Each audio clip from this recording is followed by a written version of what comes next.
ఈ తెలంగాణ రాష్ట్రంలో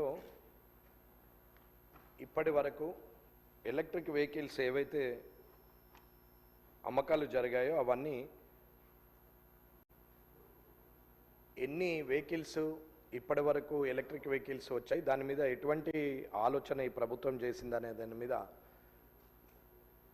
నేను సభకు ప్రశ్న పెట్టడం జరిగింది.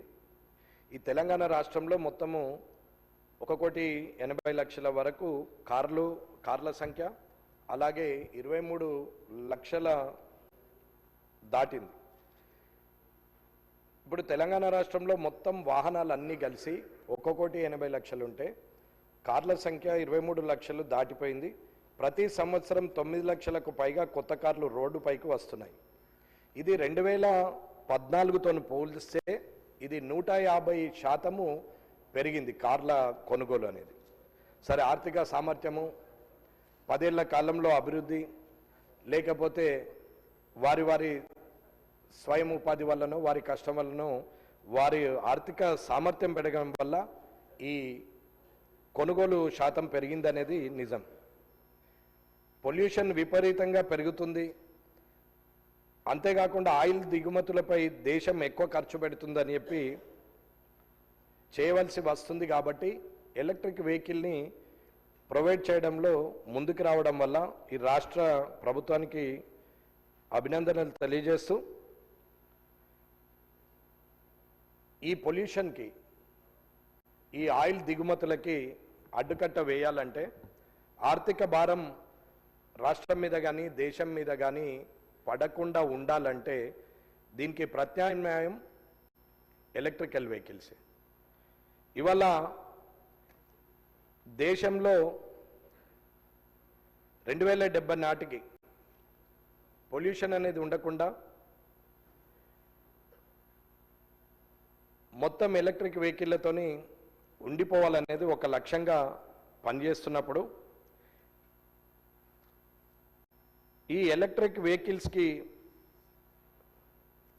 రావడానికి, ప్రజలు కొనడానికి ప్రభుత్వం తీసుకున్నటువంటి పాలసీలు కానీ ప్రభుత్వం తీసుకున్న నిర్ణయాలు ఏమిటన్నది ముఖ్య ప్రశ్న. ఇకపోతే ఆర్టీసీకి సంబంధించి 2039 వరకు 100% ఎలక్ట్రిక్ వెహికల్ బస్సులు నడపాలని టార్గెట్ పెట్టుకున్నట్లుగా అనిపిస్తున్నది. ఈ రాష్ట్ర ప్రభుత్వము అలాంటి ఆలోచన చేయడం అభినందనీయమే. అది నిజంగా చేరగలిగితే సంతోషమే. చేరేటట్లు అందరం కలిసి చేయాలనేది నా ఆలోచన. అలాగే ఎలక్ట్రిక్ వెహికల్స్ కొనుగోలు పెరగాలి అంటే రాష్ట్ర ప్రభుత్వము ఎలాంటి పాలసీ అడాప్ట్ చేసుకుంది అనేది కూడా గౌరవ మంత్రివర్యులు పొన్నం ప్రభాకర్ గారిని మీ ద్వారా నేను అడిగి తెలుసుకోవాలనుకుంటున్నాను. అలాగే ఉదాహరణకి ఇప్పుడు ఢిల్లీ ప్రభుత్వము ఎలక్ట్రిక్ వెహికల్స్ మీద ఇన్సెంటివ్స్ ఇస్తుంది. ఒక 2 వీలర్ వెహికల్కు ఒక 30,000 వరకు సుమారు. అలాగే 4 వీలర్ వెహికల్స్కి 1.5 లక్ష రూపాయలు ఇన్సెంటివ్ ఇచ్చే పరిస్థితిలో ఆలోచన చేసింది. అట్లాగే సెంట్రల్ గవర్నమెంట్ కూడా, కేంద్ర ప్రభుత్వం కూడా PM ఈ డ్రైవ్ స్కీమ్ కింద ఎలక్ట్రిక్ 2 వీలర్స్ కానీ 3 వీలర్స్ కానీ 4 వీలర్స్ కానీ సబ్సిడీ ఇస్తుంది. అలాగే road tax, registration tax 100% free ఉంటుంది. అలాగే మహారాష్ట్రకు వచ్చి సమృద్ధి ఎక్స్ప్రెస్ వే మీద నాగ్పూర్ నుంచి ముంబై వరకు ఆ హైవే మీద వెళ్తున్నటువంటి వెహికల్స్లో ఎలక్ట్రిక్ వెహికల్స్కి టోల్ ట్యాక్స్ లేకుండా నిర్ణయం తీసుకుంది.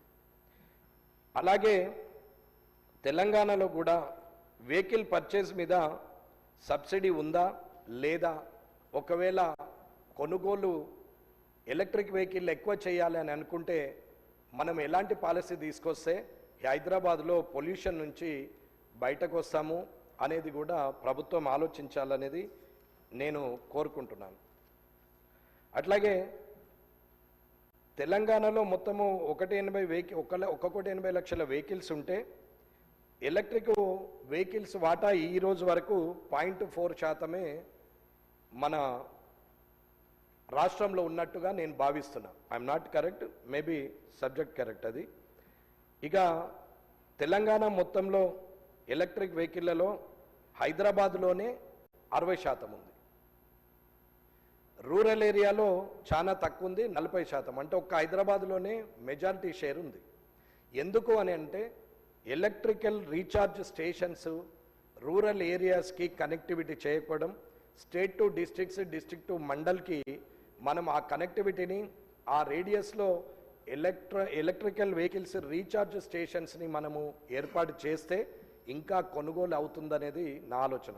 ఒక మామూలు వ్యక్తిగా నేను ప్రజల్లో ఉండి చూసిన దాని ప్రకారంగా ప్రతి ఒక్కరు కూడా ఎలక్ట్రిక్ వెహికల్ వైపే చూస్తున్నారు, ఎలక్ట్రిక్ వెహికల్ కొనుక్కోవాలని ఆలోచిస్తున్నారు. కానీ నాతో సహా ప్రజలకు ఉన్నటువంటి సందేహం ఏంటంటే 300 కిలోమీటర్లు 400 కిలోమీటర్లు అంటే మిడిల్ క్లాస్ పీపుల్ అఫోర్డబుల్ చేసేది 300 కిలోమీటర్లు 400 కిలోమీటర్లు పోయే లోపల ఛార్జింగ్ స్టేషన్స్ లేకుంటే రూరల్ ఏరియాలో కష్టం కాబట్టి ఆలోచన చేసే పరిస్థితిలో ఉంది అనేది నేను అనుకుంటున్నాను. ఇది నా స్వానుభవం. అట్లాగే ఇవాళ మన రాష్ట్రంలో 70,000 వెహికల్లు మాత్రమే ఎలక్ట్రిక్ వెహికల్స్ ఉన్నాయి. కానీ మహారాష్ట్రలో 3 లక్షలు ఉన్నాయి, అలాగే కర్ణాటకలో 2.5 లక్షల వరకు ఉన్నాయి, అలాగే తమిళనాడులో 1,70,000 వరకు ఉన్నాయి, అలాగే తెలంగాణలో ఓన్లీ 70,000 మాత్రమే ఉంది అనేది నా అభిప్రాయం. ఇది అథెంటిక్గా నేను మాట్లాడలేదు, కానీ ఇది నేను నాకున్న ఆలోచన మీద, నాకు తెలుసుకున్న పరిజ్ఞానం మీద నేను మాట్లాడుతున్నటువంటిది. మేబీ నిజం కావచ్చు అనేది నేను అనుకుంటున్నాను. కారణము ఇవన్నీ మన దగ్గర 70,000 ఉండడం, మిగతా దగ్గరలా ఎక్కువ ఉండడానికి కారణం ఏంటంటే రీఛార్జ్ స్టేషన్లు అనేది ఒకటి, రెండవది ఇన్సెంటివ్స్ ఇవ్వాలి, మూడవది బ్యాంకులు కొన్ని ఎలక్ట్రిక్ వెహికల్లకు మేము ఇవ్వమనడము తెలుస్తుంది. అది ప్రభుత్వం బ్యాంకర్స్తోని మాట్లాడి నిర్ణయం తీసుకుంటే బాగుంటుంది అనేది ఆలోచన ఇస్తుంది. ఇకపోతే నా సలహా సూచన, మన ప్రభుత్వం ఈ 5 ఏళ్ల టర్మ్లో 2 ఏళ్ళు అయిపోయింది, ఇంకా 3 సంవత్సరాల్లో ఈ పొల్యూషన్ తగ్గాలి, ఎలక్ట్రిక్ వెహికల్స్ ఈ రాష్ట్రమే ప్రథమ స్థానంలో ఉండాలి. భారతదేశంలో తెలంగాణ రాష్ట్రంలోనే అతి ఎక్కువ సేల్ ఉన్నటువంటి రాష్ట్రంగా ఉండాలి.